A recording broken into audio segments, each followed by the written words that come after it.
Screen share হচ্ছে? Yes, ma'am. Yes, ma'am. ওকে, so আজ তো ফার্স্ট ডে, একটু ইন্ট্রোডাকশন হয়ে যাক। কার কি নাম? আমি স্বর্ণেশা চ্যাটার্জি। তোমাদের বেসিক কম্পিউটার রিলেটেড কিছু টপিকস নিয়ে একটু ডিসকাশন শুরু করব। এবার তোমাদের একটু নামগুলো শুনি, কে কে আছে present. Hello, ma'am. This is Shomodeep Das, ma'am. CST department. তাই তো? Yes, ma'am. Please. ওয়েবিনারে অ্যাটেন্ড করেছিলিস সেদিন, তাই তো? Yes, ma'am. Yeah. তো আপনার নামটাই আমি আনফরচুনেটলি ভুলে গেছিলাম, সরি ফর দ্যাট। আমার নাম এমনিও সবাই ফার্স্টে আইদার প্রোনাউন্স করতে পারে না, না হলে ভুলে যায়, সো ইটস ফাইন। আচ্ছা, বাকিদের? It's Nilanjan Raut, okay, hello. CST department. CST department, I know. Rest? Ma'am, it's Debojyoti Dubey, CST department. Okay. Hello. Ma'am, it's Shomodeep Bhutta, Mechanical Department. Hi ma'am, Hello. it's Chandan Chaudhary from Mechanical Department. Ma'am, আচ্ছা, Raja তোমাদের Singh. এখানে সমস্ত ক্লাসের সমস্ত department mixed up থাকে? Yes, ma'am. First এটা year, first Yes, year ma'am. সব Actually, first year তো department-ই first year সবার একসাথে ক্লাস হচ্ছে। আচ্ছা আচ্ছা, I thought my department wise stream আলাদা। Okay, I understood. আমি আচ্ছা, পায়েল so দাস, এখানে CST department. আচ্ছা, good morning.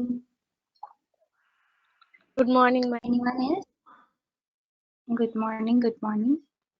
Okay, fine. তো Good এখানে তার মানে ETC হ্যাঁ, department. Hello, good morning. আচ্ছা, কেউ বোধহয় text করেছে। Yes, ma'am. Raja Good Singh, morning. ETC department. Good morning. Good morning, Moumi. আচ্ছা, এখানে তাহলে multiple Good morning, ma'am. Department. তো বৈদ্য এমি মেকানিক্যাল ইঞ্জিনিয়ারিং। ওকে, হ্যালো। হ্যাঁ, হ্যালো, am I audible? হ্যাঁ ma'am, I am Sudipta Baidya, mechanical engineering department. Hello, good morning, Juma, Moushumi, Sprinkle, I guess I'm pronouncing right. Shaumo Sinha Roy. Okay, good morning all. মোটামুটি একটা short introduction হলো। নাও আজকের যে topic আমরা start করব সেটা start করি। সরি, আমার একটু ঠান্ডা লেগেছে, প্লিজ ইগনোর। সরি, যেটা পয়েন্ট হচ্ছে, আমরা যেটা স্টার্ট করব সেটা হচ্ছে বেসিক কম্পিউটার সায়েন্সের কিছু টুকটাক জিনিস। কম্পিউটার সায়েন্স জিনিসটা এলো কোথার থেকে? তোমরা যে ডিপ্লোমা ইঞ্জিনিয়ারিং করতে এসেছো, এখানে মাল্টিপল স্ট্রিম আছে। কম্পিউটার সায়েন্স আছে, দেন মেকানিক্যাল আছে, আরো সিভিল, ইলেকট্রনিক্স, এরকম মাল্টিপল ডিপার্টমেন্ট আছে। ইলেকট্রিক্যালও হয়তো থাকবে। সো মাল্টিপল ডিপার্টমেন্ট দেয়ার। অ্যাকচুয়ালি যখন ইঞ্জিনিয়ারিংটা স্টার্ট হয়েছিল, আচ্ছা আমি audible right? Yes, ma'am. Clearly audible. Yes, ma'am. You are ma'am. audible. যখন ইঞ্জিনিয়ারিং স্টার্ট হলো, ইঞ্জিনিয়ারিংটা স্টার্ট অ্যাকচুয়ালি কোন ডিপার্টমেন্ট থেকে হলো? মানে বলতে গেলে যেটা আমরা বলে থাকি যে অমুক সাবজেক্টের জনক কে, এরকম ফাদার অফ কম্পিউটার সায়েন্স বলতে অ্যাকচুয়ালি কোন সাবজেক্ট থেকে এসেছে? বেসিক্যালি মোটামুটি কম্পিউটার সায়েন্স বলো, ইলেকট্রনিক্স বলো, সবই কিন্তু আগে ইলেকট্রিক্যাল ডিপার্টমেন্টের আন্ডারে ছিল। তো অনেক পুরানো কলেজে যদি যাও, পুরানো আইআইটিও হতে পারে বা আরো পুরানো যে নামকরা কলেজগুলো আছে সেখানে যাও, অনেক জায়গায় দেখবে ইলেকট্রিক্যাল ডিপার্টমেন্ট আছে কিন্তু কম্পিউটার সায়েন্স ডিপার্টমেন্টে নেই বা নতুন অ্যাড হয়েছে, এরকম new added. So basically electrical ডিপার্টমেন্টের একটা সাব ফিল্ডে কম্পিউটার সায়েন্স ডিপার্টমেন্টটা অ্যাড হয়, বাট ডাইরেক্টলি যে কম্পিউটার সায়েন্স ডিপার্টমেন্ট অ্যাড হয়, নট লাইক দ্যাট। ইলেকট্রিক্যাল ডিপার্টমেন্টকে আরেকটু মডিফাই করে ইলেকট্রনিক্স, দেন কম্পিউটার সায়েন্স, এভাবে ভাগ হয়। পয়েন্ট হচ্ছে এটা যে স্টার্টিং থেকে আমাদের ইলেকট্রিক্যাল ডিপার্টমেন্ট থেকে, অনেক ইলেকট্রিক্যাল ডিপার্টমেন্টে দেখবে কম্পিউটার সায়েন্স রিলেটেড টপিকে মেন্টররা বা টিচাররা রিসার্চ করছেন। তো স্টার্টিং ইজ ইলেকট্রিক্যাল ডিপার্টমেন্ট। তাহলে আমরা বেসিক স্টার্ট করি ইলেকট্রিক্যাল ডিপার্টমেন্ট দিয়ে, যে ইলেকট্রিক্যাল ডিপার্টমেন্ট বলতে কি বুঝি। তো এখানে ফার্স্ট ইয়ারে ইলেকট্রিক্যাল ডিপার্টমেন্টেরও স্টুডেন্ট আছে যা আমি দেখতে পাচ্ছি। তাহলে ইলেকট্রিক্যাল ডিপার্টমেন্টে মানে ইলেকট্রিক্যাল ডিপার্টমেন্ট সম্পর্কে তোমাদের কনসেপ্টটা কি, কি নিয়ে কাজ করি আমরা ইলেকট্রিক্যাল ডিপার্টমেন্টে? Anyone want to explain? Ma'am electrical জিনিসপত্র নিয়ে। হ্যাঁ, ইলেকট্রিক্যাল জিনিসপত্র মানে বেসিক্যালি কি, ইলেকট্রিক্যাল জিনিসটা কি? যেমন ম্যাম ধরুন ওয়্যারিং, তারপরে কোনো মানে ভেহিকেলের মধ্যে তার ইলেকট্রিক্যাল লাইনটা সেট করা, তারপরে বড় বড় পাওয়ার প্ল্যান্টের এই সমস্ত কিছুর কাজ আছে ইলেকট্রিক্যাল পাওয়ার প্ল্যান্ট। ইয়া, এক্সেলেন্ট। মোটামুটি কনসেপ্ট ঠিকই আছে, বাট অ্যাকচুয়ালি যেটা আমি বলতে চাইছি যে ইলেকট্রিক্যাল ডিপার্টমেন্ট। একটা কোশ্চেন ছিল। হ্যাঁ বলো।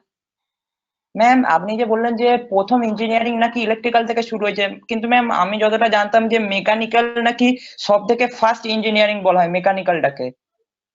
আমি অ্যাকচুয়ালি যেটা বলতে চাইছি সেটা হচ্ছে ইলেকট্রনিক্স, কম্পিউটার সায়েন্স, এই টপিক গুলো বেসিক্যালি ইলেকট্রিক্যালের সাবগ্রুপ হিসেবে এসেছে। সো নট জাস্ট ইলেকট্রিক্যাল, সেখানে অবভিয়াসলি সিভিল আলাদা থাকবে, মেকানিক্যাল আলাদা থাকবে, দিজার মানে মেইন কোর স্ট্রিম, সেজন্য ইলেকট্রিক্যালকে বলা হয়। স্টিল নাও আমি যতদূর জানি আমার মনে হয় না কম্পিউটার সায়েন্সকে ঠিক কোর স্ট্রিমের মধ্যে ফেলা হয়। কোর বলতে মানে কোর ইলেকট্রিক্যাল থেকেই বেসিক্যালি এই ইলেকট্রনিক্স, কম্পিউটার এগুলো এসেছে। মেইন আমার বলার পয়েন্টটা ছিল এটা। এনিওয়ে, তো ইলেকট্রিক্যালি আমরা কি কাজ করছি? ফার্স্ট ইলেকট্রিসিটি নিয়ে কাজ করছি। ইলেকট্রিসিটিতে তাহলে আমার হেভি ভোল্টেজ, ট্রান্সফরমার, মোটরস এসব নিয়ে কাজ থাকছে, মানে যেখানে ভোল্টেজ পাওয়ারটা অনেকটাই হাই। এবার সবসময় পুরো ভোল্টেজ হাই এর মধ্যে আমরা যেগুলো খুবই স্মল ভোল্টেজে কাজ হয় সেগুলোকে একই গ্রুপে ফেলাটা আই গেস ঠিক হবে না। দ্যাটস ওয়াই ডিসিশন নেওয়া হলো যে লেটস সেপারেট ইট। তাহলে আরেকটা আমাদের স্ট্রিম বেরোলো হুইচ ইজ ইলেকট্রনিক্স ইঞ্জিনিয়ারিং। তাহলে ইলেকট্রনিক্স ইঞ্জিনিয়ারিং এ তাহলে আমরা কি করছি? ইলেকট্রিক্যালে প্রচুর হাই ভোল্টেজ নিয়ে কাজ হচ্ছিল, ইলেকট্রনিক্স ইঞ্জিনিয়ারে ভোল্টেজটা কমিয়ে দেওয়া হলো।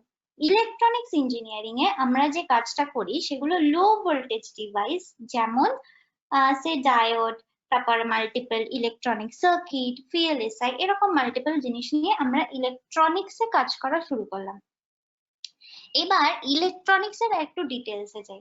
ইলেকট্রনিক্স এ যখন আমরা কাজ করছি সেটা বেসিক্যালি তাহলে ইলেকট্রিক্যাল ইঞ্জিনিয়ারিং এর একটা সাব ডিপার্টমেন্ট এলো ইলেকট্রনিক্স, যেখানে লো ভোল্টেজ নিয়ে আমরা কাজ করছি, এতদূর ফাইন।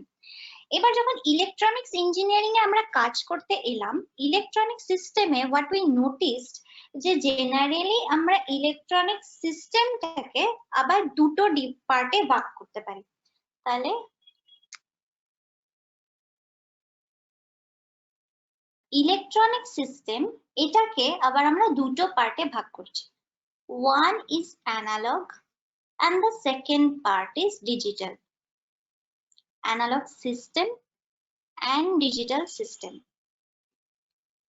তাহলে দুটো পার্ট কি আর কেন দুটো পার্ট এলো? আচ্ছা, আমি স্ক্রিনে যেগুলো লিখছি সেগুলো visible? Yes, ma'am, visible. Yes, ma'am. আচ্ছা, কিছু টেক্সট এসেছে, আমি দেখে নিই study related or not. Okay okay fine. তাহলে আমার টপিক যে দুটো মানে সিস্টেম যে দুটোতে টু টাইপস এলো সেটা হচ্ছে একটা অ্যানালগ সিস্টেম আর একটা হচ্ছে ডিজিটাল সিস্টেম। তাহলে অ্যানালগ সিস্টেম বলতে আমরা কি বুঝি?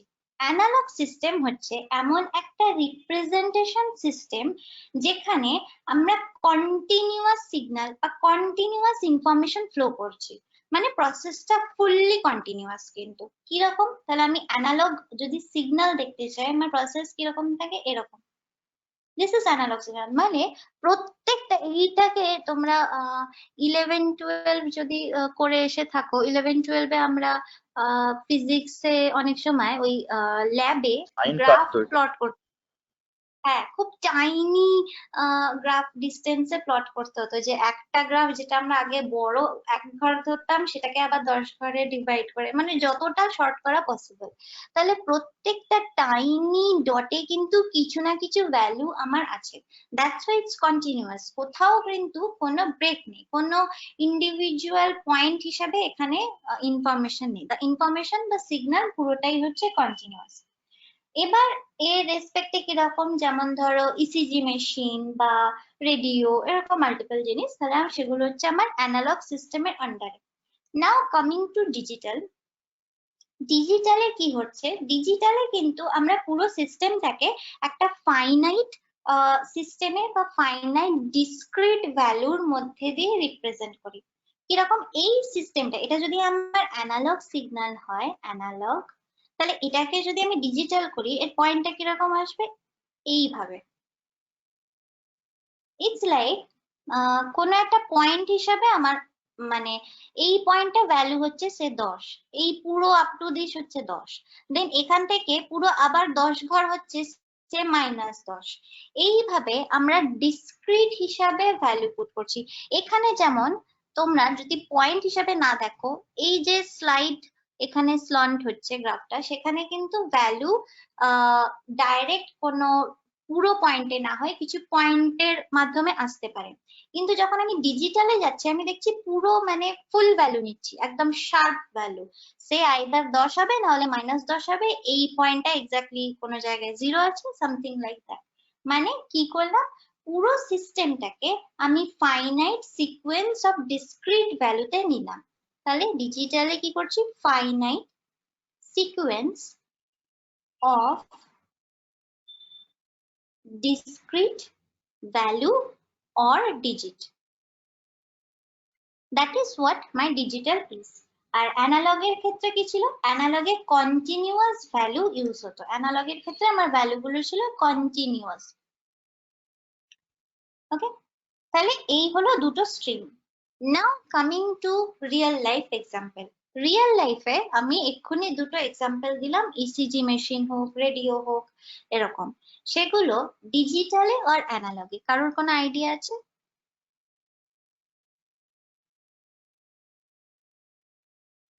ম্যাম আরেকবার বলেন, কি বলেন? আমি যে রিয়েল লাইফ এক্সাম্পল দিলাম, যে ইসিজি মেশিন, যেখানে মানে বেস্ট এক্সাম্পল পাবে, মুভি দেখছো, হার্টবিট দেখাচ্ছে, ঘুরছে, উপর নিচে হচ্ছে গ্রাফটা, দেন কথা বলছেন আপনি? হ্যাঁ, ইসিজি ইলেকট্রনিক মেশিনে যে গ্রাফ, হ্যাঁ হ্যাঁ হ্যাঁ হ্যাঁ, ইলেকট্রনিক্সে।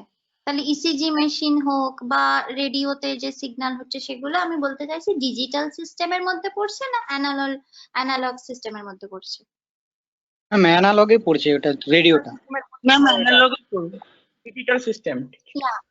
ম্যাম ডিজিটাল সিস্টেম যেটা, ওটা হচ্ছে সফটওয়্যার ক্ষেত্রে, মানে হার্ডওয়্যার বা সফটওয়্যারের ক্ষেত্রে নেটওয়ার্কিং এ ইউজ হয়। যেমন আমরা যদি ফোনে কথা বলি, তো আলট্রাভায়োলেট, সরি, যে এটা মানে ওই যে ওয়েবটা হয়, ওই ওয়েবটা হচ্ছে ডিজিটাল সিস্টেমের মাধ্যমে ওটা কোনোভাবে কনভার্ট হয়, ওইখানে হার্ডওয়্যার সফটওয়্যারে ডিজিটাল সিস্টেমটা ইউজ হয়। আচ্ছা, অনেকেরই ভালো বেশ নলেজ আছে। দ্য পয়েন্ট ইজ, যেটা আমি বলতে চাইছি সেটা হচ্ছে যে আমরা এই যে ইসিজি মেশিন ইউজ করছি, রেডিও সিগন্যাল জেনারেট হচ্ছে, সেগুলো সবই অ্যানালগ। তাহলে রিয়েল লাইফে যখনই আমি যেই সিগন্যালে রিয়েল লাইফ এক্সাম্পল দেখতে চাই, রিয়েল লাইফে কিন্তু আমার অ্যানালগ এক্সিস্ট করে। রিয়েল লাইফে অলওয়েজ আমার অ্যানালগ এক্সিস্ট করে। তাহলে ডিজিটালে আনার প্রয়োজনীয়তাটা কেন এলো? তাহলে ডিজিটালটা এলো কোত্থেকে, যদি আমার রিয়েল লাইফ অলওয়েজ অ্যানালগে থাকে? ডিজিটালে আসার কারণ, আচ্ছা, আসার কারণের থেকেও আগে ব্যাপার হচ্ছে যে রিয়েল লাইফে যদি সবকিছু অ্যানালগে থাকে, তাহলে ডিজিটাল হচ্ছে কি করে? ডিজিটাল হচ্ছে আমরা অলওয়েজ একটা analogue to digital converter use করছি, যাতে অ্যানালগ সিস্টেমটা বা অ্যানালগ যে সিগন্যালটা হয় সেটা কনভার্ট হয় আমার ডিজিটাল সিস্টেমে। তাহলে what we are using, analogue to digital converter, যাতে আমার রিয়েল লাইফে যে অ্যানালগ সিস্টেম গুলো আছে সেগুলো ডিজিটালে কনভার্ট করতে পারি। না এখন এই মুহূর্তে কারেন্ট এজে যদি আমি আসি, তাহলে এই ডিজিটাল সিস্টেমের ইউজটা এত বেশি হয়ে গেছে, সেজন্য সবকিছুতে আমরা ডিজিটাল ইউজ করতে চাইছি। সেজন্য এই এরাটাকে আমরা ডিজিটাল এরা বলে ডিক্লেয়ার করছি, দেন ডিজিটাল ইন্ডিয়া, এরকম মাল্টিপল, মানে সবকিছু ডিজিটালে আমরা আনতে চাইছি। এবার আসি যে ডিজিটালে আনতে চাওয়ার কারণটা কি। তার মানে অবভিয়াসলি অ্যানালগের থেকে, অ্যানালগ যেহেতু রিয়েল লাইফে আমরা পাচ্ছি, স্টিল আমরা কষ্ট করে অ্যানালগটাকে অ্যানালগ টু ডিজিটাল কনভার্টারের মাধ্যমে ডিজিটালি চেঞ্জ করছি, দেন ডিজিটালে আমরা সেটাকে ইউজ করছি। তার কারণ ডেফিনেটলি ডিজিটালে আমরা কিছু অ্যাডেড অ্যাডভান্টেজ পাবো যেটা আমরা অ্যানালগে পাচ্ছিলাম না। তাহলে ডিজিটালে সেই অ্যাডেড অ্যাডভান্টেজ গুলো কি কি? অ্যাডভান্টেজেস, তাহলে ডিজিটালে অ্যাডভান্টেজ গুলো কি কি? ফার্স্ট হচ্ছে, যখন আমি ডিজিটাল সিস্টেম ডিজাইন করতে আসছি, সব থেকে বেস্ট পয়েন্ট যেটা, সেটা হচ্ছে ডিজিটাল সিস্টেম আমার easy to design. Point number extremely sorry easy to design কি ডিজিটাল সিস্টেম। তাহলে ডিজিটাল সিস্টেম আমার easy to design. Why easy to design? তার কারণ হচ্ছে, যখন আমি ডিজিটাল সিস্টেম একটা জেনারেট করার চেষ্টা করছি, আমার প্রচুর কমপ্লিকেটেড ম্যাথামেটিক্স হোক, সাউন্ড ইঞ্জিনিয়ারিং হোক, বা আদার্স কোনো যেসব কমপ্লিকেটেড জিনিস যেগুলো আমাদের অ্যানালগে জানতে হতো, সেগুলো ডিজিটালে অতটা প্রয়োজন নয়। আমরা ডাইরেক্টলি এটাকে ইজিলি ডিজাইন করতে পারি with the help of switching circuit, only using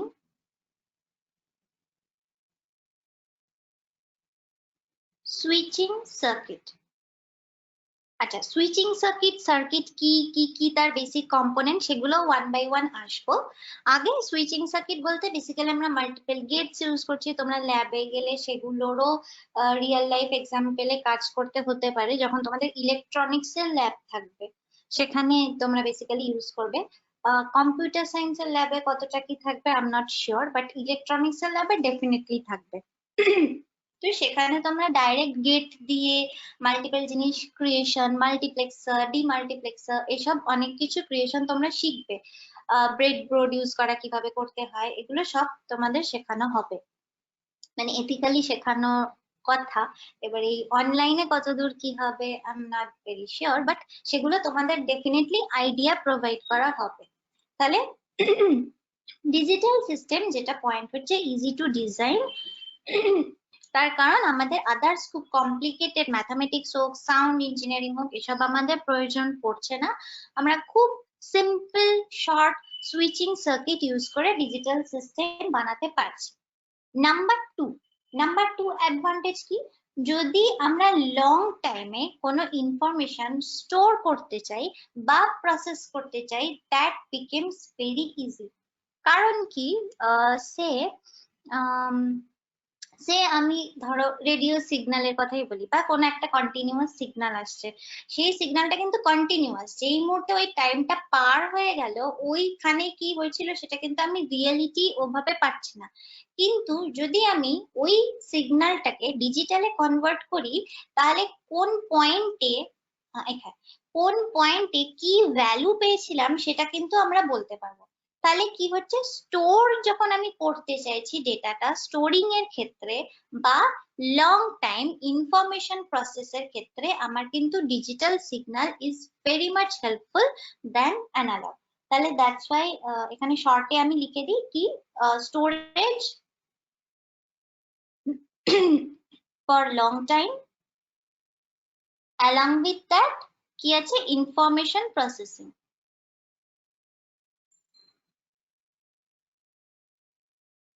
Information processing is easy. Okay. Point number 3 তে কি আছে, অ্যানালগে আমরা দেখছি আমরা যে সিগন্যালটা ইউজ করছি, যেখানে আপ ডাউন হচ্ছে, আমরা মাল্টিপল পয়েন্টে ভ্যালু পেতে পারি, তাহলে অ্যাকিউরেসির একটা কোথাও প্রবলেম আসছে। তার কারণ হচ্ছে যে যদি আমি ডিজিটালের সাথে কম্পেয়ার করতে চাই, তাহলে এক তো সেই প্রবলেমটা, আমার এক্সাক্ট কোন ভ্যালু আমি পাচ্ছি সেটা পেতে আমার সমস্যা, প্রথম প্রবলেম। অ্যালং উইথ দ্যাট তোমরা রেডিও যদি এখন কারোর বাড়িতে থাকবে কিনা আমি জানি না, ছোটবেলায় যদি শুনে থাকো, যখনই আমরা রেডিওতে চ্যানেল সেট করতে চাইতাম প্রচুর নয়েজ আসতো, বা অন্য কোনো চ্যানেলের সাথে ক্ল্যাশ করছে, প্রচুর নয়েজ আসছে। তাহলে রিয়েল লাইফে যখন আমি অ্যানালগ সিগন্যালের ক্ষেত্রে যাচ্ছি, আমার কিন্তু প্রচুর নয়েজ, ম্যাগনেটিক ফিল্ড, এসব মাল্টিপল প্রবলেম কিন্তু আমার ওই ডাইরেক্ট সিগন্যালটাকে এফেক্ট করছে। তাহলে কোথাও না কোথাও ওই সিগন্যালটার অ্যাকিউরেসি ল্যাক করছে। তাহলে সেই অ্যাকিউরেসিটা যদি আমি ডিজিটালে কনভার্ট করি, হ্যাঁ আমি এক্সাক্ট ওই সেম সিগন্যালটা পাচ্ছি না, কিন্তু একটা কোথাও অ্যাকিউরেট পয়েন্ট পাচ্ছি যে গ্রাফের এই পয়েন্টে আমার ভ্যালুটা এই, সামথিং লাইক দ্যাট। আমি একটা অ্যাকিউরেসির জায়গায় যেতে পারছি, যেটা অ্যানালগের ক্ষেত্রে আমার ছিল না। তাহলে ডিজিটালে অ্যাডভান্টেজ কি পাচ্ছি? Provide better accuracy.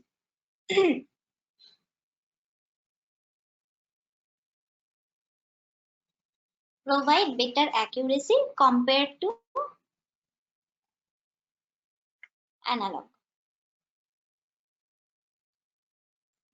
Fine. আর কারণটা কি না, কি কি এফেক্ট করতে পারতো? এফেক্ট হচ্ছে যেখানে আমার নয়েজ থাকতো, আদার সাউন্ডস ছিল, ম্যাগনেটিক ফিল্ড ছিল, ইলেকট্রিক বা ম্যাগনেটিক বোথ ফিল্ড, সেগুলো কিন্তু আমার আগে ডিভাইসটাকে এফেক্ট করতো, যেটা ডিজিটালের ক্ষেত্রে কিন্তু আমার সেই এফেক্টটা কমে যায়। অ্যাফেক্টেড মানে less affected, less affected by noise, electric or magnetic field, sound, এগুলোতে আমার ডিজিটাল সিস্টেম অনেকটাই less affected than analogue. Point number 4। Number 4 advantage কি? যখন আমি মডিউলারিটির ক্ষেত্রে আসছি, তাহলে ডিজিটাল সিগন্যালসটা কিন্তু খুব ইজি। তার কারণ হচ্ছে মডিউলারিটি মানে আমি কিভাবে এটাকে ক্রিয়েট করছি, বা সাইজিং এর ক্ষেত্রে কতটা ইজিলি হ্যান্ডেল করা আমার এটাকে পসিবল, সেক্ষেত্রে কিন্তু আমি যদি অ্যানালগ সিস্টেমের সাথে ডিজিটাল সিস্টেম কম্পেয়ার করি, তাহলে ডিজিটাল সিস্টেম কিন্তু অনেকটাই বেশি স্মল আর ইজি হ্যান্ডেলেবল। তার কারণ আমি মাল্টিপল গেটস, আইসি মানে ইন্টিগ্রেটেড সার্কিট, এসব ইউজ করার মাধ্যমে আমি পুরো একটা সিস্টেম জেনারেট করে ফেলতে পারছি, যেটা অ্যানালগের ক্ষেত্রে আমার ব্যাপারটা এত ইজি হয় না। তাহলে দ্যাটস ওয়াই মাল্টিপল ছোট ছোট জিনিস যখন আমি জয়েন করে একটা বড় জিনিস বানাচ্ছি, এই প্রসেসটা হচ্ছে ফ্যাব্রিকেশন। তাহলে আমার ইজি ফ্যাব্রিকেশন। যদি তোমার একটা সার্কিট বানাতে হয়, যখন তোমরা ইলেকট্রনিক্স এর ল্যাব করবে, একটা হোয়াইট বোর্ড আর কিছু ছোট্ট ছোট্ট সার্কিট, যেগুলো মানে একটু এদিক ওদিক হলে হারিয়ে ফেলতে পারো, এত ছোট জিনিস, সেগুলো দিয়ে তোমরা পুরো একটা বড়সড় কাজ করে ফেলতে পারছো, এরকম একটা জিনিস বানাতে পারছো। কিন্তু যদি তুমি অ্যানালগের ক্ষেত্রে চলে যাও, জিনিসটা কিন্তু অতটা সোজা হবে না, অনেক কিছু সেখানে নিয়ে তোমাকে কাজ করতে হবে। তাহলে আমার ইজি ফ্যাব্রিকেশন আসছে 4 নম্বর পয়েন্ট। 5 নম্বর কি এখানে আমি লিখছি, ওকে? 5 নম্বর পয়েন্ট কি? এই এতগুলো পয়েন্ট যে করলাম, তাতে এইটুকু ক্লিয়ার, আমি যে জিনিসটা ডিজিটালে ক্রিয়েট করতে চাইছি, জিনিসটা আমার খুব স্মল, ইজি অ্যাভেলেবল, ইজিলি আমি সেটাকে ফ্যাব্রিকেট করে একটা নতুন সিস্টেম বা ডিভাইস, মেশিন, হোয়াটএভার ইউজে আমি বানাতে পারবো। তাহলে দুটো পয়েন্ট, ইজি অ্যাভেলেবল। এবার ইজি অ্যাভেলেবল কিন্তু অ্যানালগেও অনেক কিছু হতে পারে, সেজন্য ইজি অ্যাভেলেবল এ না গিয়ে what the main point is less cost, মানে আমার কস্ট এফেক্টিভ। একটা ছোট আইসি বা সার্কিট কিন্তু এমন কিছু খরচা পড়বে না, যেখানে তুমি যদি একটা বড় সড়ো কোনো অ্যানালগের মেশিন বানাতে চাও, সেখানে কিন্তু অনেক কিছু লাগবে। সবকিছু নিয়ে শুধু মানে আমি অ্যানালগ বলে বলবো না, তোমরা যদি মেকানিক্যালও অনেক কিছু বানাবে, সিভিলেও অনেক কিছু বানাবে, জিনিসগুলো কিন্তু অনেক কিছু কিনতে হবে, অনেক বাল্কে কিনতে হবে, সেগুলো কম্বাইন করা কস্ট প্রচুর। যেখানে মানে তার হাফের থেকেও অনেক কম কস্টে তোমরা একটা পুরো জিনিস বানিয়ে ফেলতে পারবে উইথ দি হেল্প অফ এসব গেটস, আইসি, মাল্টিপ্লেক্সার, এসব জিনিসগুলো ইউজ করে। তাহলে ইজি অ্যাভেলেবল তো বটেই, on top of that main point হচ্ছে লেস কস্ট। তাহলে লেস কস্টে তোমরা পুরো একটা সিস্টেম বানিয়ে ফেলতে পারছো। তাহলে এতদূর ক্লিয়ার যে কেন তাহলে আমরা অ্যানালগ থাকা সত্ত্বেও অ্যানালগ টু ডিজিটাল আবার ইউজ করে এক্সটার্নালি সেটাকে কনভার্ট করে আমরা ডিজিটালে যাচ্ছি। কি কি অ্যাডভান্টেজের জন্য আমরা ডিজিটালটাকে বেছে নিয়েছি, is that clear? Yes, ma'am, clear. Yes ma'am. Now point, okay, তাহলে এই অ্যাডভান্টেজ গুলো তো আছে, তাহলে যেখানেই অ্যাডভান্টেজ আছে অবভিয়াসলি আমার একটা ডিসঅ্যাডভান্টেজও থাকছে। Nothing is perfect, right? কিছু না কিছু তো সমস্যা থাকবেই। তাহলে ডিসঅ্যাডভান্টেজ কি যখন আমি ডিজিটাল ইউজ করছি? ফার্স্ট পয়েন্ট যেটা আমি বললাম, রিয়েল ওয়ার্ল্ডে যখন আমরা ইউজ করছি আমাদের কিন্তু সবই অ্যানালগ সিগন্যাল। এই যে কথা বলছি অ্যানালগ সিগন্যালে যাচ্ছে, কারেন্ট ফ্লো হয়ে তোমাদের ল্যাপটপ চলছে অ্যানালগ সিগন্যালে, রেডিও শুনছো অ্যানালগ সিগন্যালে, হার্টবিট যেটা তোমরা ইসিজি তে পাচ্ছ সেটা analogue signal, everything analogue signal.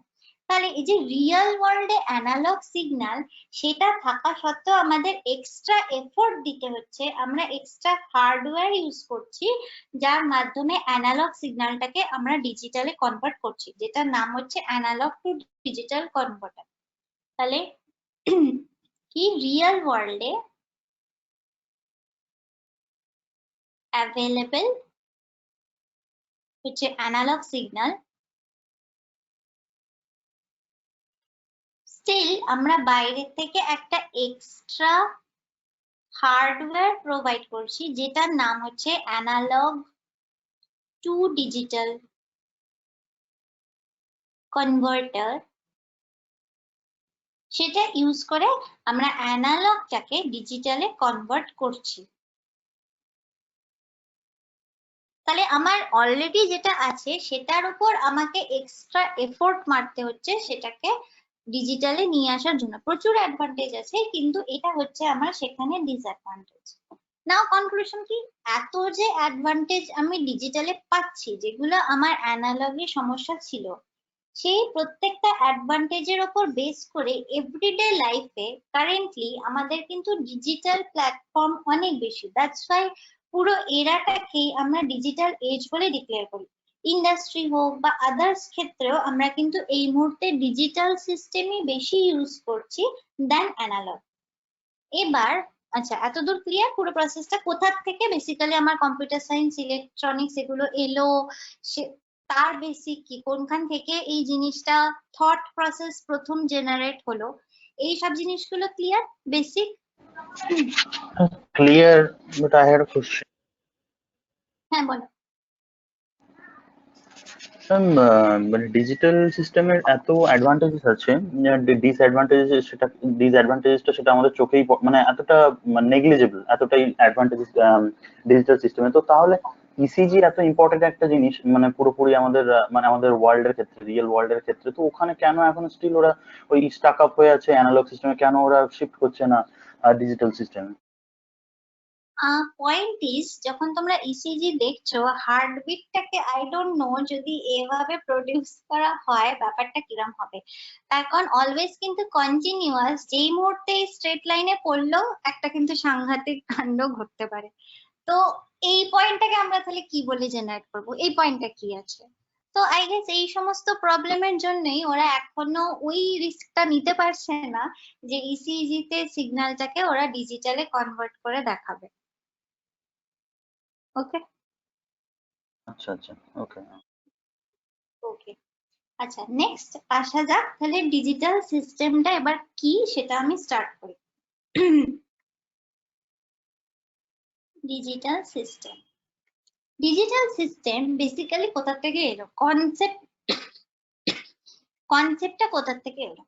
Current যখন আমি ইলেকট্রনিক্স ডিজিটাল সিস্টেম ইউজ করছি, ডিজিটাল সিস্টেম বলতে মোস্ট যেটা এখন ইউজ হয় আমরা দুটো ডিজিট বুঝি, যেটা হচ্ছে 0 1, মানে বাইনারি সিস্টেম।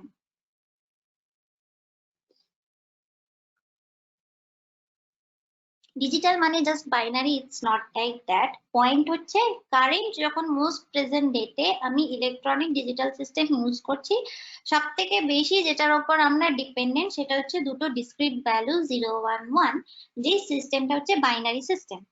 এবার এই বাইনারি সিস্টেমটা এলো কোথা থেকে? বাইনারি সিস্টেমটা বেসিক্যালি যে কনসেপ্টটা, এটা বাইনারি সিস্টেমের যে কনসেপ্টটা সেটা ইন্ট্রোডিউসড হয় mathematical theory of logic studies এর মাধ্যমে। আমি স্টাডিজটাও লিখে রাখছি। ম্যাথমেটিক্যাল থিওরি অফ লজিক, এই স্টাডিজ এর মাধ্যমে ইয়ার কত ছিল? 1854 ইয়ারে। এই যে কনসেপ্টটা বাইনারি নাম্বার সিস্টেমের যে কনসেপ্টটা, বাইনারি নাম্বার সিস্টেম, এই যে কনসেপ্টটা, এই কনসেপ্টটা তাহলে কে জেনারেট করলেন? যার নামের উপর বেস করে এই সিস্টেমটাকে আমরা নামকরণ করি। তাহলে যিনি যে সায়েন্টিস্ট আর কি এই কনসেপ্টটাকে নিয়ে এলেন তার নাম হচ্ছে জর্জ বুলি। আর এই জর্জ বুলি এই নামের উপর বেস করে এই সিস্টেমটাকে আমরা নাম দিলাম Boolean algebra.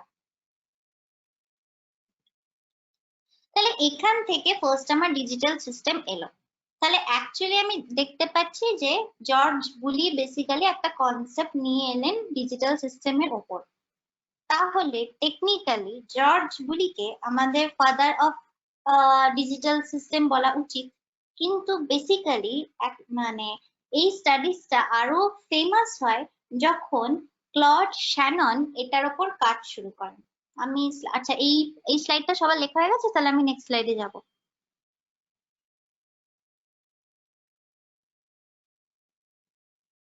Hello, am I audible? Ma'am actually মানে আপনি এটা প্রোভাইড করবেন না, মানে যেটা আপনি করছেন স্লাইডটা, মানে জ্যাম বোর্ডে যেটা করছেন।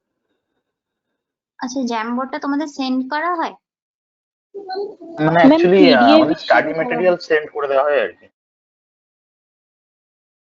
ও, বাট আমি বলবো এগুলো যখন আমি ক্লাসে অ্যাজ আ বোর্ডে করাচ্ছি তোমরা সাথে এগুলো করতে থাকো, কারণ মেনিয়া থিং যেগুলো তোমরা হাতে কলমে বাই ম্যাথস টাইপ শিখবে, যেটা তোমাদের নিজস্ব নোট রাখা খুব ইম্পর্টেন্ট। আচ্ছা, আমি প্রথমগুলো আবার একবার লাস্টে আবার একবার ডিসকাস করে দেবো ফর ইউর গুড। আচ্ছা, নেক্সট পয়েন্ট, আপাতত নেক্সট যেটা শুরু করি সেটা হচ্ছে, তাহলে ডিজিটাল সিস্টেমে এই যে কনসেপ্টটা এলো, এই কনসেপ্টটা যাকে আমরা actually father of information theory বলি, ফাদার অফ ইনফরমেশন থিওরি, তিনি 1938-এ তার নিজের কিছু কাজ করতে গিয়ে দেখলেন এই যে জর্জ বুলি যে কনসেপ্টটাকে নিয়ে এসেছিল সেটা কিন্তু ওনার কাজের ওপর, মানে ইনফরমেশন থিওরির কাজের ওপর প্রচুর ইম্পর্টেন্ট। তো তখন এই যে বুলিয়ান কনসেপ্টটা এলো, বুলিয়ান অ্যালজেব্রা এলো, সেটাকে উনি মোর অর্গানাইজড অ্যান্ড সিনথেসাইজড করেন।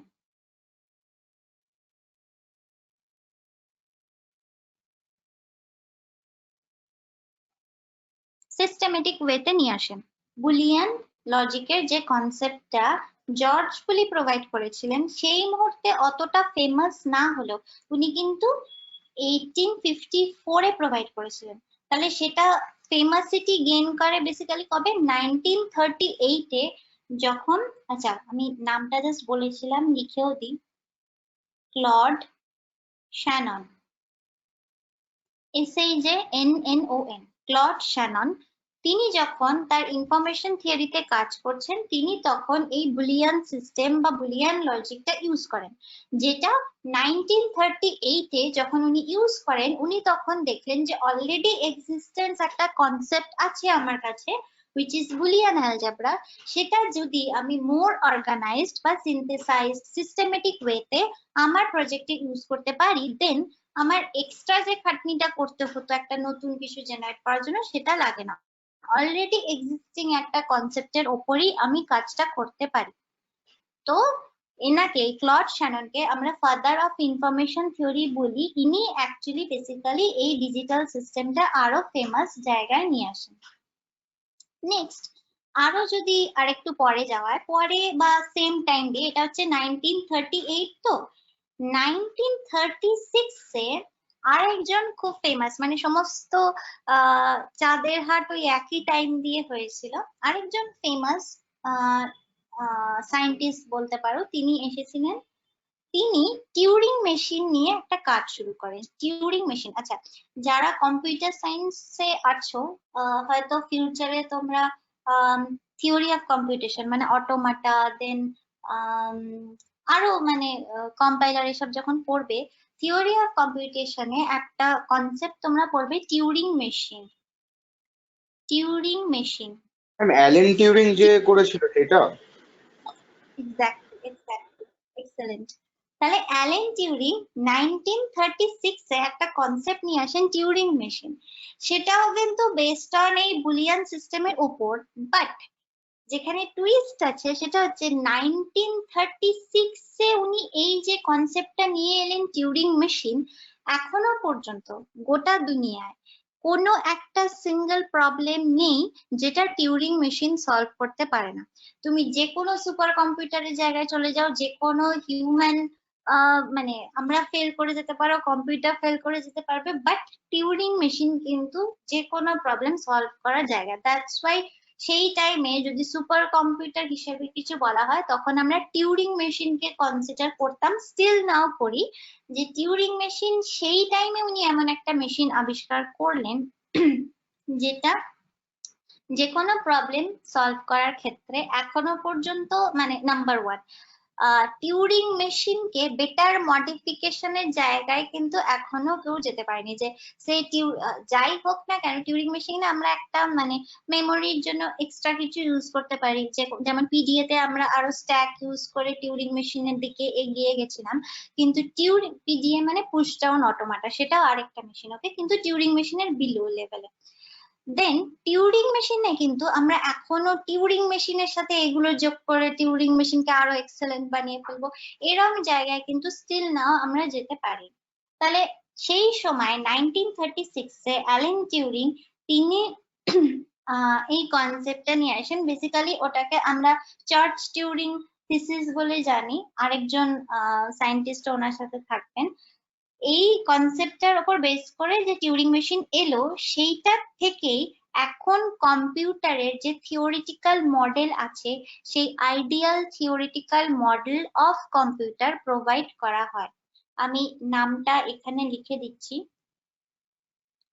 চার্চ টিউরিং থিসিস, সালটা 1936। টিউরিং মেশিন নিয়ে কাজ করা শুরু হয় বা টিউরিং মেশিনের কনসেপ্ট ওনারা নিয়ে আসেন। এই কনসেপ্টটা ইউনিভার্সালি অ্যাকসেপ্ট হয় কম্পিউটার সায়েন্সের সবথেকে ideal theoretical model of computer বলে। কোথায় লিখি, এই সাইডে লিখছি, okay, universal concept of computer science, যেখানে কম্পিউটারের আইডিয়াল থিওরিটিক্যাল, এটা কিন্তু theoretical model, okay, theoretical model of computer. তোমরা অনেক কিছুই পড়ার সময় দেখবে যে পড়ে হয়তো দেখলে এটা এক্সেলেন্ট, এক্সট্রিমলি গুড। যেমন ধরো আমি এক্সাম্পল দিচ্ছি, এখন হয়তো বুঝবে না, আমি জাস্ট বলার জন্য বলছি। সে তোমরা কম্পাইলার ডিজাইন পড়ছো, এলএল পার্সিং এ যাবে, LL1 আমরা করি, 2, 3, 4, 5 এরকম অনেক জায়গা পর্যন্ত যাওয়া যেতে পারে, সেগুলো বেটার বেটার বেটার বলতে বলতে গেছে। কিন্তু অ্যাকচুয়ালি যখন আমরা কাজের ক্ষেত্রে আসবো, LL1 হচ্ছে আমাদের প্র্যাকটিক্যাল, মানে আমরা ইউজ করতে পারি, বাকিগুলো ইউজ করতে পারি না। So they are just theoretical concept, কিন্তু প্র্যাকটিক্যালি ইমপ্লিমেন্ট হয়নি। সেরকম টিউরিং মেশিন হচ্ছে আমাদের সেই থিওরিটিক্যাল মডেল, যেটা কিন্তু সেই সময় universal concept of computer science বা আইডিয়াল কম্পিউটারের একটা থিওরিটিক্যাল মডেল বলে ইউনিভার্সালি এটাকে অ্যাকসেপ্ট করা হয়।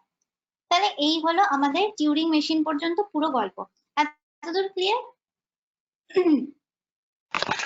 Yes ma'am. ওকে, আর সৌম্যদীপ আই গেস অ্যান্সার করেছিল যে Turing machine and all. I guess I'm saying the name right. Yes, I'm Shomadip Das. Yes. Sorry, আমি প্রথম দিন নামটা হয়তো মনে থাকছে না, বাট এক্সেলেন্ট, থ্যাংক ইউ। আচ্ছা, নেক্সট এটা থেকে আমি যদি আরেকটু মডিফিকেশনের দিকে যাই, দেন টিউরিং মেশিনের সাল কি দেখলাম 1936, আর শ্যানন যেখানে কাজ করলেন সেটা হচ্ছে 1938। এবার আমি আরেকটু পরে যাই, সালটা হচ্ছে 1945। 1945 এ আরেকটা কনসেপ্ট এসে হাজির হয়, সেটার নাম হচ্ছে von Neumann architecture, NEUMAN, von Neumann architecture.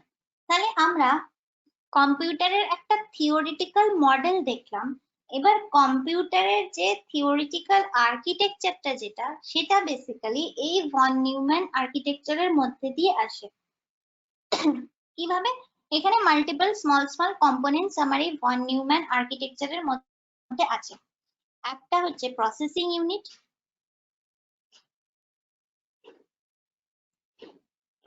Unit, then add হলো control unit.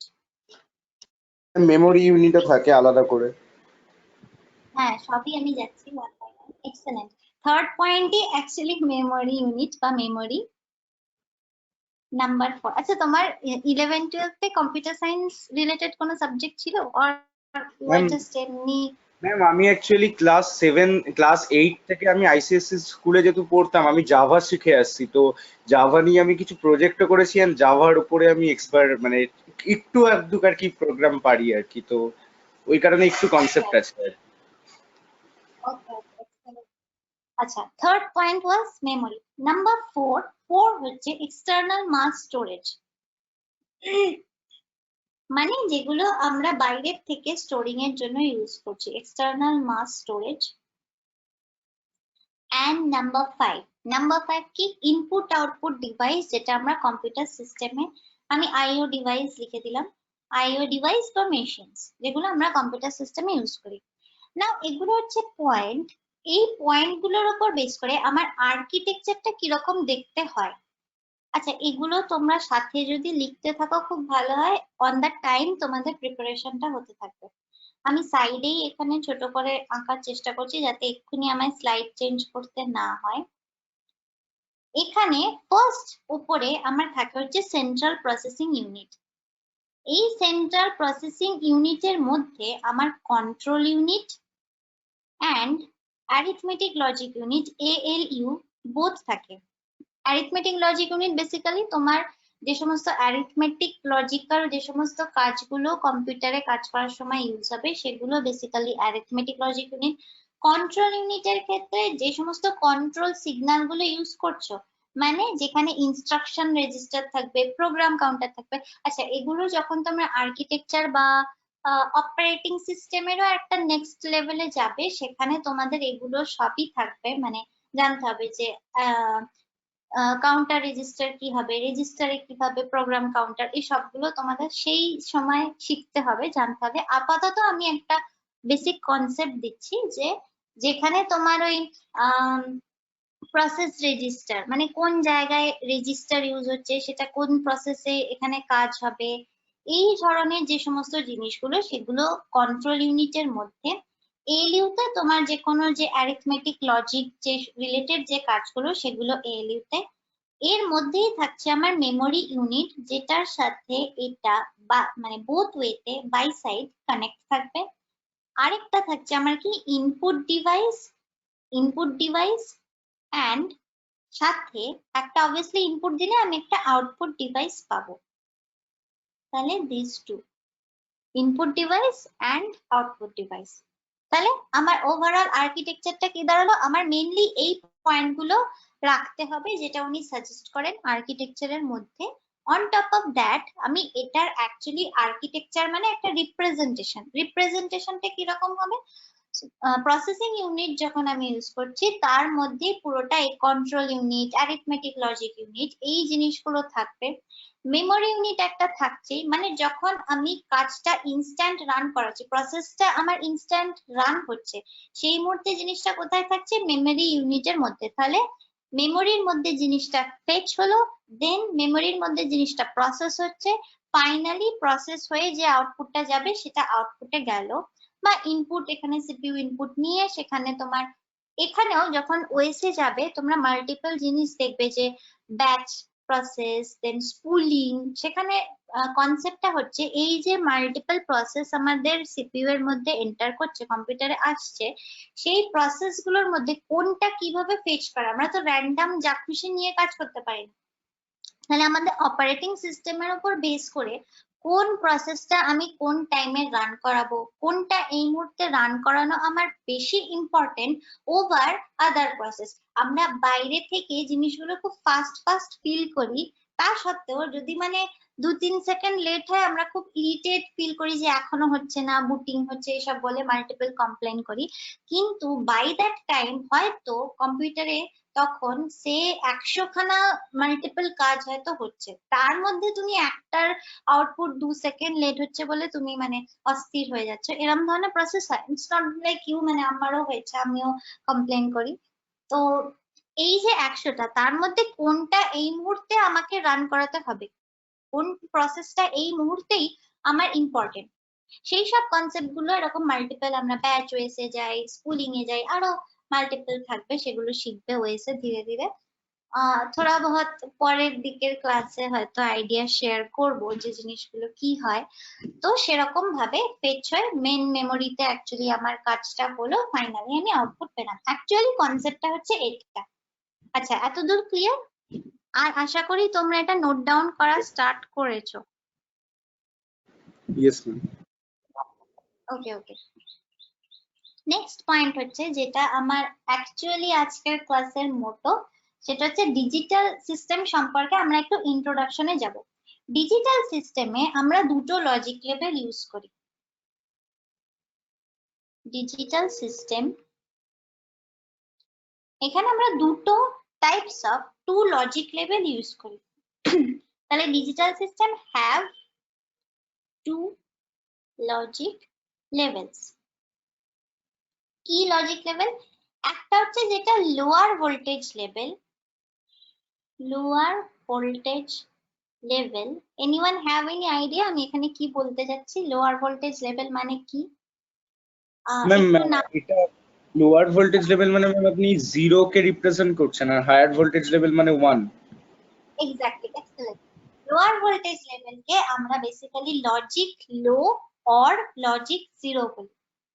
Logic low or logic zero বলি।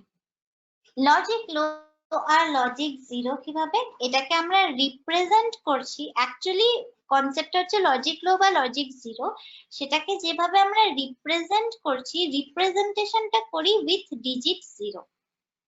ক্লিয়ার কনসেপ্টটা? আমার লেভেলটা হচ্ছে লজিক লো বা লজিক জিরো, সেটা রিপ্রেজেন্টেশন হয় with the digit zero. Number two হচ্ছে, একটা হলো লোয়ার ভোল্টেজ লেভেল, তাহলে second obviously higher voltage level. Higher voltage level আমি শর্টে সারলাম। হায়ার ভোল্টেজ লেভেলকে আমরা কি বলি? Logic high or logic one. Logic high or logic one. এইটাকে যখন আমি রিপ্রেজেন্ট করব, এটা রিপ্রেজেন্টেশনটা কি? Represent with digit one. তাহলে এবার আমি কি বললাম, ডিজিটাল সিস্টেমটা বেসিক্যালি ইলেকট্রনিক্স এর পার্টে আসছে বা কম্পিউটারে ইউজ হচ্ছে, লো ভোল্টেজ নিয়ে কাজ করছে।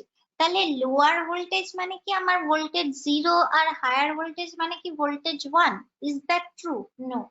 লোয়ার ভোল্টেজ মানে এই যে লোয়ার ভোল্টেজ লেভেল, যেটাকে আমরা লজিক লো বা লজিক জিরো বলছি, রিপ্রেজেন্টেশনটা ডিজিট জিরো দিয়ে করলেও ভোল্টেজ কিন্তু জিরো না। ভোল্টেজের একটা রেঞ্জ আছে যেটা হচ্ছে 0 to 1 ভোল্টেজ বা ভোল্ট।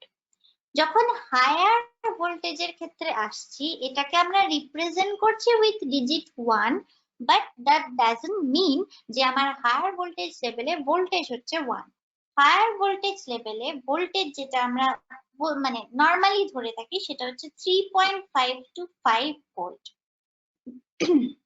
তাহলে বেসিক্যালি এর নিচে যেটা থাকবে সেটাকে আমরা লজিক জিরো হিসেবে ধরিনি, আর 3.5 থেকে যেটা স্টার্ট হবে সেটা হচ্ছে আমার লজিক ওয়ান। এবার যদি প্রচুর হায়ার ভোল্টেজে চলে যায়, সেটা কিন্তু আউট অফ ডিজিটাল সিস্টেমে গেল না। তাহলে আমার ভোল্টেজ কি, ভোল্টেজ লেভেল কি, কিরম ধরনের কতটা ভোল্টেজ নিয়ে আমরা কাজ করছি, এতদূর clear, right? I guess clear. Yes, ma'am, clear. Yes, ma'am, clear. ওকে, আচ্ছা ক্লাসে আই গেস এই মুহূর্তে 37 জন আছে, 2 জন মোটামুটি অ্যান্সার করছে। I hope rest are understanding the thing, মানে if not comfortable answering, but I guess they are understanding. There is one text. Okay. আচ্ছা, next further আমি গেটে অত ডিটেলসে যাওয়ার আগে একটা নর্মাল কনসেপ্ট ডেভেলপ করি। কনসেপ্টটা হচ্ছে, যখন আমি একটা ডিজিটাল সিস্টেম জেনারেট করতে চাইছি বা ডিজিটাল সিস্টেম আমি ক্রিয়েট করতে চাইছি, সেক্ষেত্রে আমার প্রসেসটা কি হবে। প্রথম প্রসেস মানে আমি ডিজিটাল সিস্টেম ক্রিয়েশনে যাচ্ছি, তার প্রসেস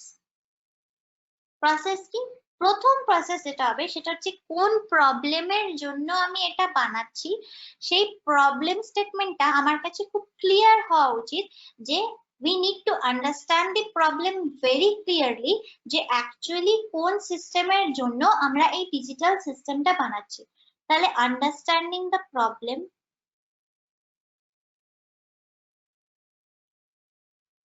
পয়েন্ট নাম্বার 2 ইজ যে প্রবলেমটার জন্য আমরা এই সিস্টেমটা বানাচ্ছি, সেটার জন্য আমার একটা ট্রুথ টেবিল ডিফাইন করা ইজ ভেরি ইম্পর্টেন্ট। তাহলে প্রবলেমটার উপর বেস করে, এই যে প্রবলেমটা আমি বুঝলাম, এই প্রবলেমটার উপর বেস করে designing a truth table. This two are very important. এবার আসা যাক আমি যে সিস্টেম জেনারেট করতে চাইছি। সব থেকে ইজিলি আই গেস সবাই এটা নিয়ে থোড়া বহুত আইডিয়া থাকবে। আমি একটা কার ডিজাইনিং এর ক্ষেত্রে আসছি। ওকে, কার ডিজাইন, কার এর মধ্যে আমার কম্পোনেন্ট কি কি থাকবে। লাইট আছে, সেটা লাইট জ্বলবে দিন বা রাতের উপর বেস করে, আর ইঞ্জিন অন আছে অর নট, যদি অন থাকে কিন্তু আমার ইউজ হচ্ছে না, তার উপর বেস করে আমার একটা কিছু warning signal, extremely sorry, warning signal generate হবে।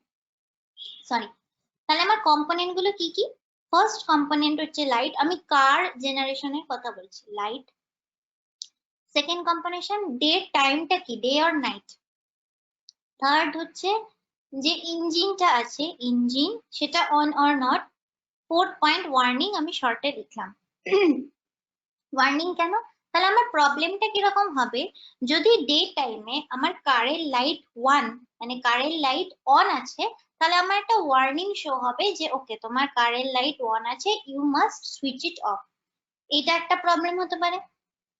আর প্রবলেম কি, আমার কার অফ মানে ইঞ্জিন অফ, কিন্তু হয়তো লাইট অন, তার মানে আমার লাইট অন করা সেই মুহূর্তে দরকার নেই, সেটা একটা প্রবলেম হতে পারে, সেখানের জন্য ওয়ার্নিং শো হতে পারে।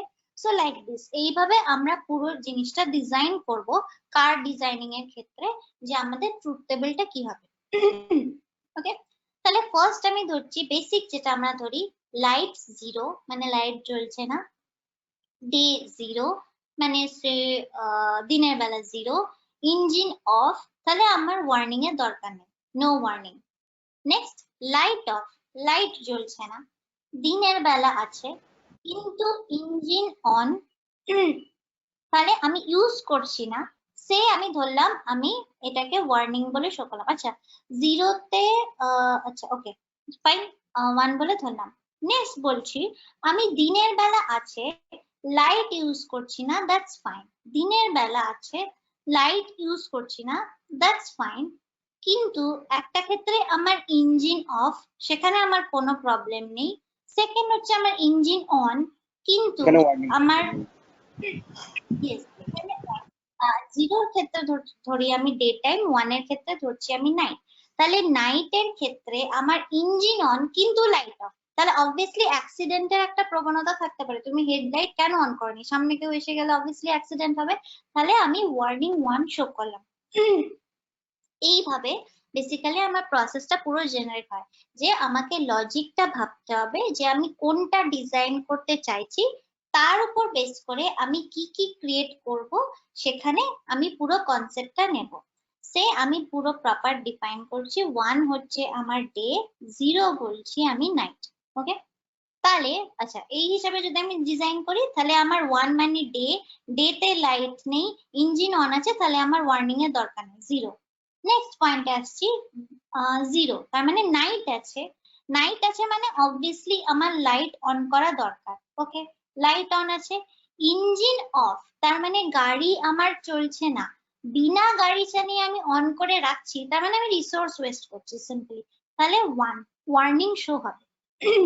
নেক্সট 0 তার মানে নাইট টাইম, লাইট অন আছে 1, ইঞ্জিন অন আছে তার মানে গাড়ি চলছে, নাইট টাইম, লাইটও অন আছে, দেন ইটস পারফেক্ট, আমার ওয়ার্নিং শো করার দরকার নেই, ওয়ার্নিং এর জায়গা হচ্ছে 0।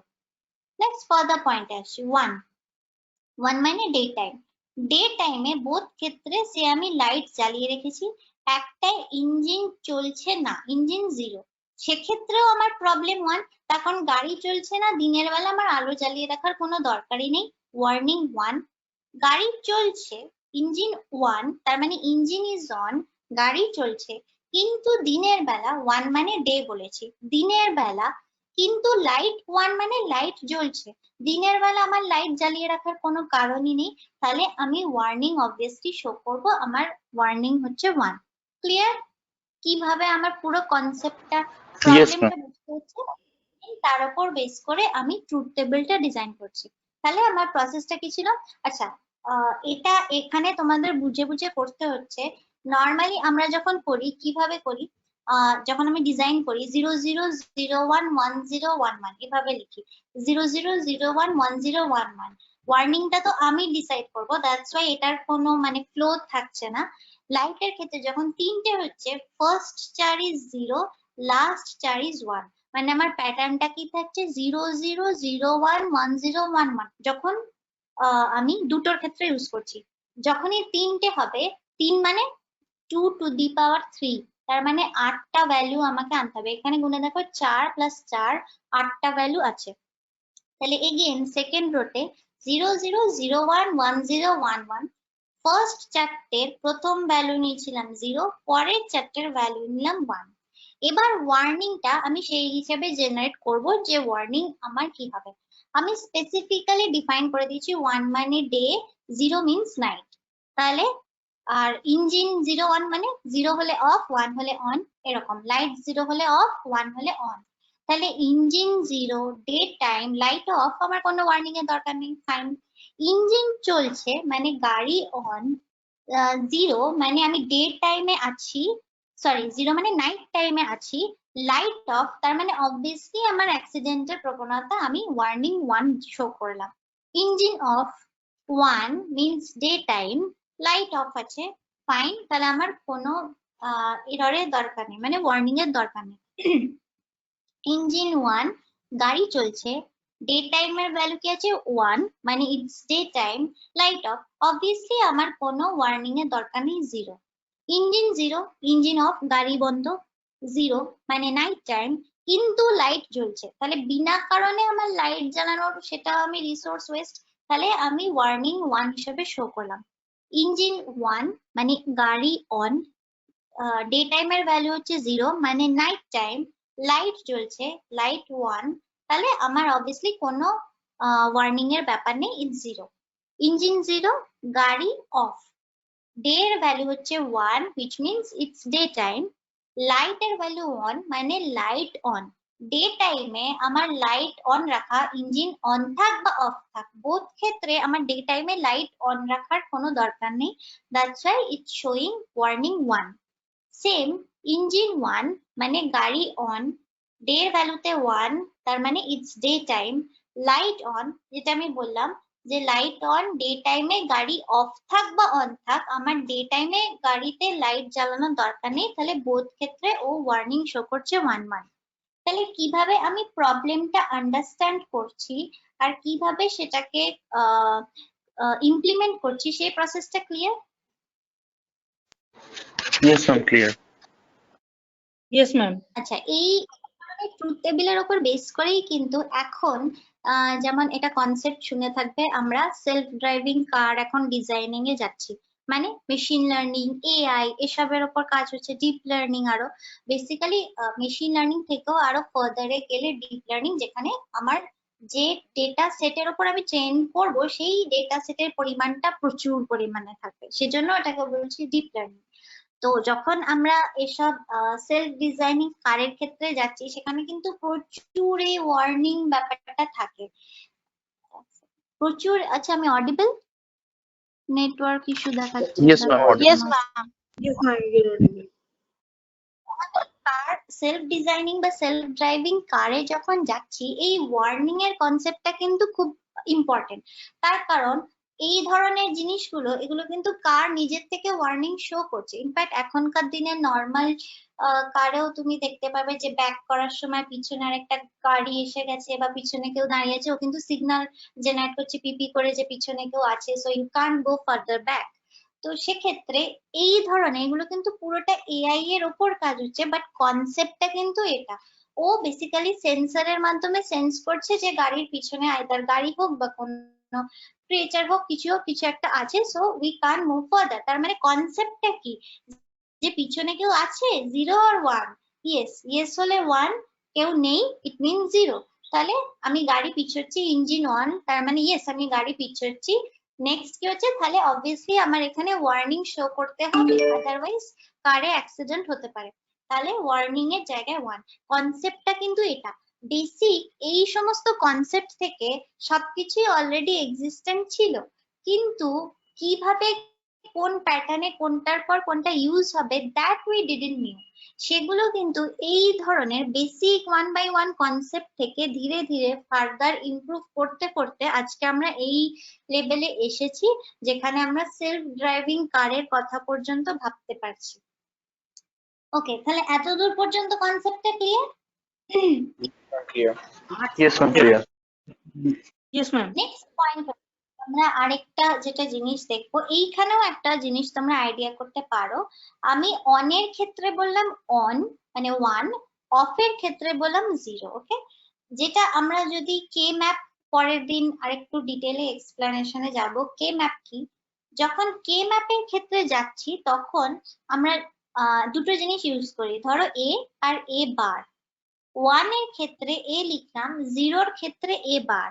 এবার এই রিপ্রেজেন্টেশনটা এরকমই কেন নিলাম, 1 কে আমরা ফুল ধরছি, 0 কে আমরা বার হিসাবে কেন রিপ্রেজেন্ট করছি? The logic is, most of the ক্ষেত্রে মানে যখন আমরা ইউজ করি, মোস্ট অফ দ্য টাইম আমরা কিন্তু ম্যাক্সিমাম ক্ষেত্রে সাম অফ প্রোডাক্ট অফ সাম এরকম ধরনের কনসেপ্টে ইউজ করি।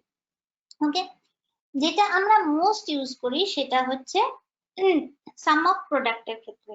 সেক্ষেত্রে আমাদের একটা কিছু ভ্যালু ডিফাইনে রাখতে হয়, যে এই ভ্যালু হলে আমরা এটা নেব, এই ভ্যালু হলে আমরা এটা রাখবো।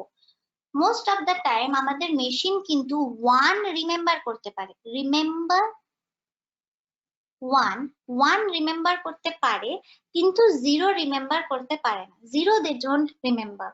তাহলে 0 যে জায়গাগুলো আছে সেই জায়গাগুলো মেশিন কি করবে, সেখানে কি ইনফরমেশন রাখবে?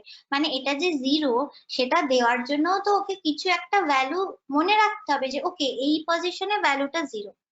দ্যাটস ওয়াই আমরা এ কে তখন এ বারে নিয়ে যাই। তার মানে এর ভ্যালু যদি 0 হয়, 0 বার which means it 1, দেন আমরা এই 1 টাকে রিমেম্বার করি। দ্যাট ইজ ওয়াই আমরা এই 0 আর 1 এর কনসেপ্টে এ আর এ বার এরম ধরনের দুটো প্যাটার্ন নিয়ে এসেছি, যেখানে 0 বললে আমরা বার হিসাবে রিপ্রেজেন্ট করি, আর 1 বললে ডাইরেক্ট ওই অ্যালফাবেট লেটারটাকে রিপ্রেজেন্ট করি। তার রিজনটা হচ্ছে এটা, যে মেশিন আমাদের 1 মনে রাখবে। আবার তুমি যদি সিস্টেম চেঞ্জ করো তখন আবার উল্টো হবে, মানে তখন 0 তে থাকবে এ আর 1 এ থাকবে এ বার। তো মানে কোন সিস্টেমের উপর ইউজ করছো সেটা basically mandatory. Most of the ক্ষেত্রে আমরা এই সিস্টেমেই অভ্যস্ত। দ্যাটস ওয়াই 1 যখন ইউজ করব আমরা পুরো অ্যালফাবেটটা ইউজ করি, এ, এটাকেই যখন 0 দেব এটাকে আমরা বার করি, বার মানে ওর অপোজিট ভ্যালুটা। সো এ বার, তাহলে এর ভ্যালু যদি 0 থাকে, এ বার হচ্ছে 0 বার মানে হচ্ছে 1। দ্যাটস ওয়াই আমরা এই 1 এর জন্য ডাইরেক্ট পুরো অ্যালফাবেটটা অ্যান্ড 0 এর জন্য এ বার হিসাবে ইউজ করি। মানে কনসেপ্টটা কি, 0টা বার হলো মানে 0 ভ্যালুটা চেঞ্জ করলাম 1 এ। নাও আমার system is ready to remember the value. Otherwise আমার সিস্টেম কিন্তু ওই পার্ট গুলো মনে রাখার মতো জায়গায় ছিল না, তার কারণ ওখানে 1 রিমেম্বার করে। তাহলে যেই জায়গাগুলো 1 না সেগুলো কি রিমেম্বার করবে, সেই জায়গাগুলো কি এরর হিসেবে ফার্দার যখন তোমরা কম্পাইলারে যাবে, যেই জায়গা টেবিল ইউজ করছি, টেবিলে যে জায়গাগুলো ব্ল্যাঙ্ক থাকে সেই জায়গাগুলো আমরা এরর হিসেবে ধরি। তাহলে এরর মানে কি সিস্টেমটা খুব পারফেক্ট? নো। তাহলে সেটাকে পারফেক্ট বানানোর জন্য, যাতে এরর না হয়, সেজন্য আমরা মনে করি যে আমরা 1 রিমেম্বার করব। এই 1 রিমেম্বার করার প্রসেসটাই হচ্ছে আমরা ওটাকে বার বানাবো। বার করে 0 এর ভ্যালুটাকে 1 করলাম, করে এবার আমরা পুরো ভ্যালু বা পুরো সেটটা মনে রাখি। ইনফরমেশনটা এইভাবে আমরা স্টোর করি। এখান থেকে কনসেপ্টটা এসেছে হচ্ছে এ বা এ বার, এই জিনিসটা। আচ্ছা, এতদূর ক্লিয়ার? আজকে আমরা যা যা ডিসকাস করলাম। Yes ma'am, clear. ওকে, তাহলে আজকে আমরা বেসিক কম্পিউটার সায়েন্স কোথা থেকে এলো, আদার্স ডিপার্টমেন্ট নিয়েও কিছু কথাবার্তা বলেছি, কিভাবে আমরা কাজ করি, ফার্দার কিভাবে ইমপ্রুভমেন্টে যাচ্ছি, এই পুরো প্রসেসটা ডিসকাশন করলাম। তো did you found this session interesting? Yes ma'am, very interesting. Yes, ma'am. Okay okay, excellent. তাহলে enjoy your weekend. Ta-ta. Yes ma'am, take care ma'am. Thank you. Thank you.